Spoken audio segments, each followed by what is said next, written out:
Hello, everyone. This is Julie and Vonda's teams. We're doing joint calls because it's more efficient that way, and then we have more people with energy and momentum that kind of feed off of each other, so we think it's more fun.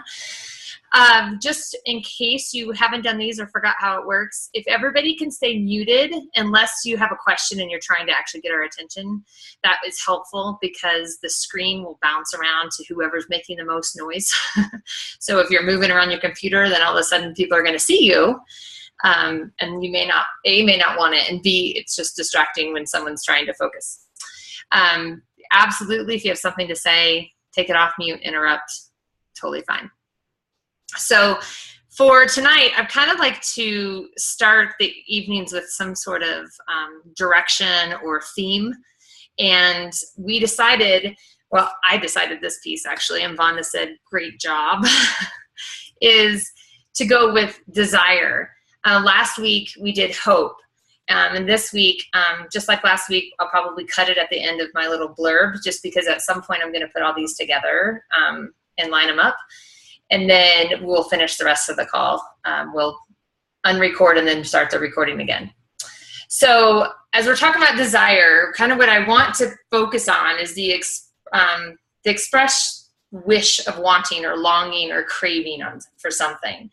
And I kind of in my head think of it as that burn in your belly when you want something so bad that that's your desire. That is something you're craving. I take it back. I was trying to think of a story that I could relate to it. And the only one I could really come up with is, quickly, was when I was running a marathon. And I've done one marathon, and I don't know if I'll do another. I'm not against them, but it's a whole lot of time. But I had never run that. I think the longest I had run up until training for the marathon was a 10K. So I had a whole lot to work on. But you get up at 5:30 a.m. on a Saturday to do these incredibly long runs because you have a full day with your family. And the only thing that really gets you going and keeps you moving is that desire. Every time you want to quit, you want to just be done with it, you have to then reference what brought you here and what keeps you here. And is someone in trying to say hello? I just wanted to make sure. Okay. I hear movement, so I wasn't sure. So I just kind of wanted to bring it back to that sometimes the desire is what keeps you moving and what keeps you going in the direction that you're trying to go. And it's something that if we don't understand and wrap our heads around, both for our customers and ourselves, then we will end up floating and flittering about. And so I want us to revisit a little bit of what that means. So for your customers, it is what what keeps them going every day? What keeps them eating right? What keeps them consistent on their products? What keeps them working out? We need to figure out what that thing is, because our job is to harness that desire for them and help our customers feed it, grow it, nurture it, and sustain it all by themselves.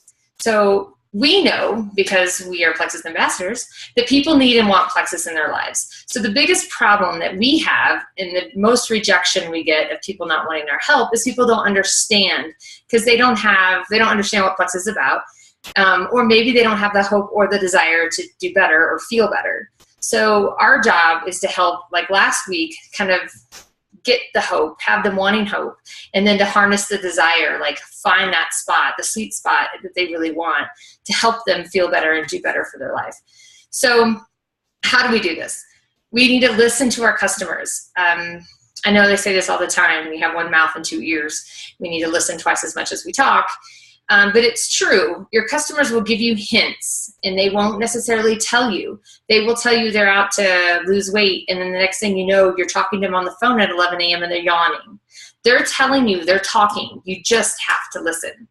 So I also find quite often that when people are inconsistent with their products, or they're late ordering or whatever, that sometimes the monetary piece is what's there, and that's where we need to plug in and try to figure out, okay, is this person needing a jump on finances? Like, can I help turn their customer into an ambassador to help them keep consistent and reach their goals? And we just have to to listen for it. We have to find a way to read between the lines, because they can't do it. If they were doing it, then they would probably have met every goal that they have. But because they don't even know necessarily what it is, it's our job to dig down and help find it for them. So the other piece is, what if they say, yes, I'd love to look like that, and they point someone who's on cute size 4, I wish I could do that. Well, they lose their desire because they think it's not attainable. And it's not attainable because they just basically said, here's the elephant, go eat it. And it doesn't sound like something they can do. So part of what we could do is break down their large goal into small goals. So someone who wants to lose 60 pounds, let's work on sustaining their energy all day. And when they've sustained their energy all day for so long, then let's talk about them with the next step. It's so much to think someone who has health issues and who's not getting out of bed, whether it's depression or anxiety or weight or whatever, for them to wrap their brains around, one day I'm going to be out playing with my grandkids. Like, it's too much for them to comprehend. So I think to help them mature, grow, nurture their desire, it's helpful if we help them make attainable goals. And if someone has these great big goals, I'm going to lose 10 pounds in 2 weeks. We need to say, I love that you have this passion, but I don't want you disappointed, and help them pick goals that we know are more attainable for them. That also brings down to like helping them have milestones. You know, when A happens, and it doesn't always have to be weight related. When A happens, then we move on to the B stage. So I just want us to kind of think in our head as we're talking to customers about how to harness their desire for what they really want. Because I think if we can help whittle through all of that, then we will have these preferred customers for a very long time, because they are feeling better, they're looking better, their activity level is higher, and so on and so forth. But that also rings true for us as ambassadors. So how does it apply to you? Well, it's your why. Our desire is our why. It is what keeps us going every day. It is, for me recently, like sometimes my wife fluctuates sometimes day to day. And recently I had a ambassador who, while I was in Leaders Retreat, text me and tell me how, like, she doesn't even sell nor share Plexus at all. She just does it for wholesale pricing. So it's not like she's out there telling people about it.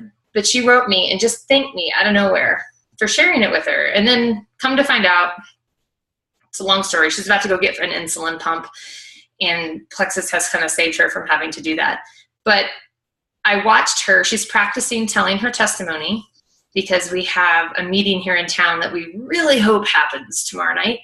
But we're going to, like at 2:00, they're going to make the call due to the snowstorms. So I had asked her if she would give her testimony when she's up there, or when she comes. She's never been to one. I said, if you come, will you please come give your testimony? I think you can help other people. And that is a trigger for her. She's very, very help-oriented. All of her posts are about more kindness is due in the world, blah, blah, blah. So she sends me this video, and I get this video this morning, and I just sat there listening to it, and I thought, I'm going to lose it. It's 6:30 in the morning, and I'm going to start bawling, because I didn't know this. The thing is we might hear, hey, thanks. Yeah, I've lost 10 pounds. Yeah, I have more energy. But when someone does a video or writes it down, it is so powerful. And she even wrote to me and she said, it took me like 4 takes because I kept bawling. Like, I just burst into tears like every time I started recording it. And that piece, that is her why. Now, she's not selling, but I think it will become her why, because I think that she will find the passion and understand that other people like her need to hear about it. And I think she will get that, and I think she'll get there. But she has also become my why. Like, yeah, the last few days, like, it's like the good golf shot, you know, like you have one good shot that takes you the whole round. And that's what she is to me right now. She is becoming my why for right now. So we have to remember that we walk in the same shoes as our customers. So when you see your customers struggling, just kind of reflect on that for a minute and think how you feel when you struggle. What was helpful for you when you feel like your customers are ticked off at shipping and everybody's bailing on you? Like, what would help you, and try to funnel that with your customers, because we are humans and we are reacting pretty similar to everything. So again, think back to the elephant, and one bite at a time is so much easier than the entire elephant. And it is such a I guess that's an analogy. I'm so bad with the analogies and metaphors. Anyhow, keep thinking of that, because when we start feeling overwhelmed, we need to use that same advice for ourselves. So if you're not feeling the burning desire and you kind of think, well, if this business works, it works, and I'll give it a little bit of effort. And if that's how you feel, that's how your business will look. If you feel that why, that burning desire, your business will be fantastic, because people will see it, they will feel it, they feed off of that energy. And I think that we need to remember that sometimes we're talking to people and we're giving them too much, and all we really need to give them is our heart. And the second you pass that on, people respond to you. And that's kind of what we're here for. So I just kind of wanted to share that piece. I like to start off every call with kind of something to think about for a while, because I think we need to recenter ourselves before we start getting our brains in order for the rest of the call. So today was desire.